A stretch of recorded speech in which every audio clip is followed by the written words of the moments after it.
WorldAlign is an online journal aimed at provoking thought and opinion, with the hope to start and deepen conversations between communities and within communities, out of which we may become a better world.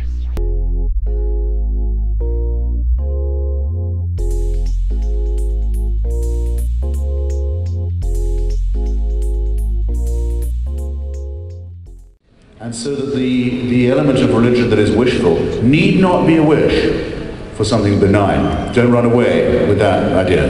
Thank you.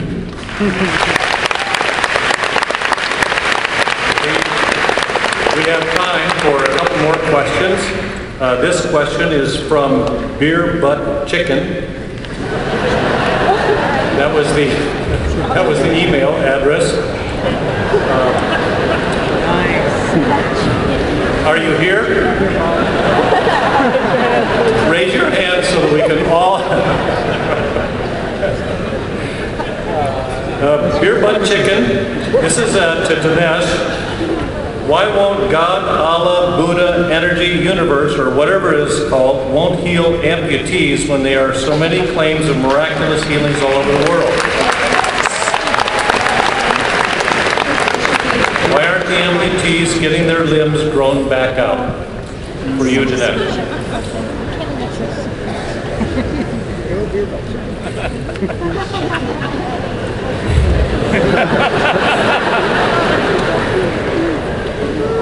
I think that Beer Butt and I could have a long conversation on this one. My sympathies go out to his stump.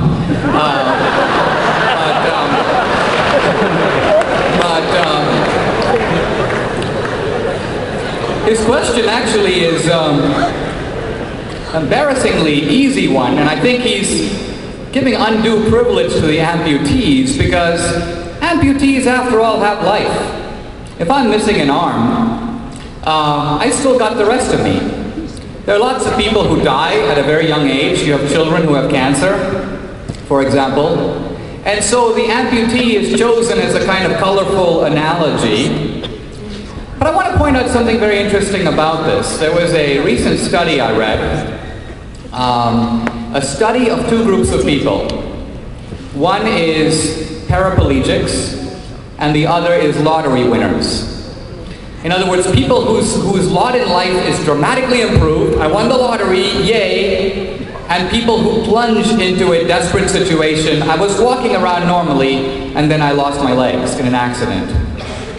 And the interesting fact of the study was, it was studying what is sometimes called the hedonic calculus, the level of happiness. And the authors say that when you win the lottery, your immediate reaction is complete elation. You're super excited. I won the lottery. But if they come and visit you a year later and they measure your actual level of happiness, self-described, it returns to about the level it was before you won the lottery. And why? Because you've moved into a bigger house and you've gotten better things, but you've also gotten some new problems. Some people who you didn't know have shown up claiming to be your relatives. You're facing some lawsuits you didn't have before. You made some stupid decisions with your wealth that you didn't count on. That may be not so surprising. More surprising is the study of the paraplegics. And that showed the identical phenomenon on the other side. The immediate reaction of oh, I lost my legs, cataclysmic, horrifying. And that's the reaction that those of us who are not paraplegics immediately put ourselves in, as if we were to have the accident ourselves tomorrow. But when the authors interviewed the paraplegics a year later, and asked them, what's on your mind? Being a paraplegic? They go, no. What's on my mind is, the special at Denny's $3.99 breakfast. What's on my mind is getting to the movies. I want to take my kid to school. In other words, an amazing return to normalcy, both on the upside and on the downside. And what does this teach us? I mean, what it teaches us a little bit is a lot of our so-called knockdown, drag-on arguments, where we think we have settled the debate. What about God and those amputees? If you actually were to ask some amputees, hey, is your life not worth living? Would you rather not have it at all? In other words, if your life is a gift from God, are you still on the plus side of the ledger, or are you on the negative side? And if the amputee goes, well, you know what, it was terrible when it happened, but I'm pretty much back to normal now. I take pleasure in things in life. The point I'm trying to get at is, if we believe that our lives are a gift from God, I don't think we have a strong case against God when He's given us everything to say, well, yeah, but I'm still missing a finger. I'm still missing my right arm. Why? Because I drove recklessly or while I was drinking beer and a train hit me, or somebody else's recklessness caused me to lose my arm. So I'm going to blame you, God, because you did it. God didn't do it. Someone did it. You did it, or somebody else did it to you. So the point I'm trying to get at is, these, it seems to me, are examples of pathetic human efforts to escape problems that are due to others or society or ourselves, and blame the one person who deserves no blame, namely God.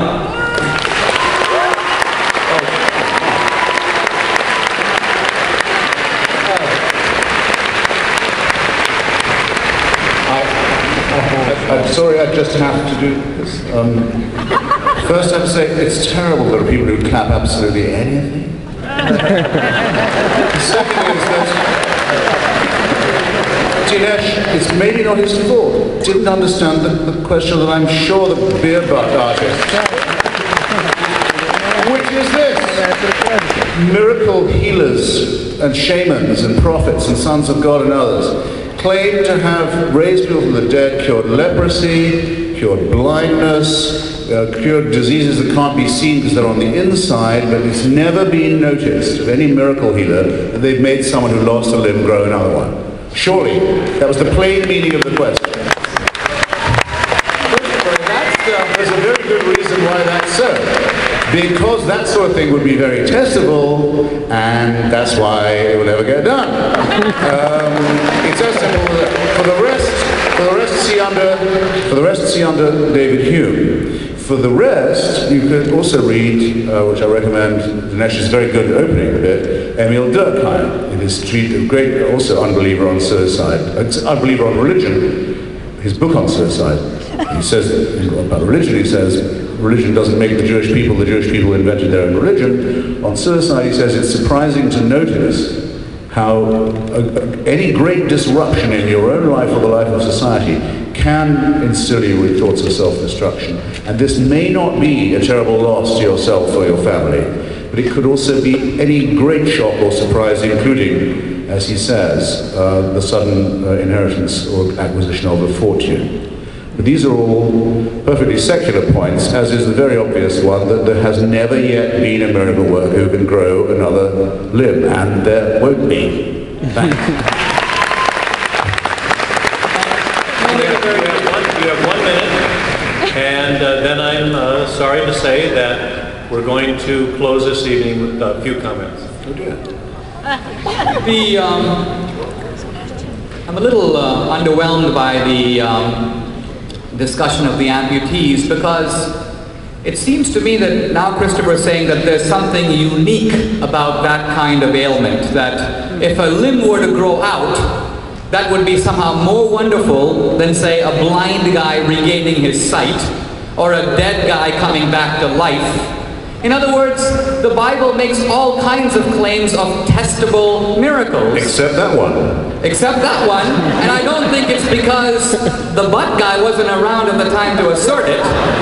In fact, I think that a close look at the miracles shows what the purpose of a miracle is. When, in other words, in general, a miracle is always aimed at spiritual healing. The purpose of healing the blind guy, I mean, you could always say, why not heal blindness? And the point of the healing is a sign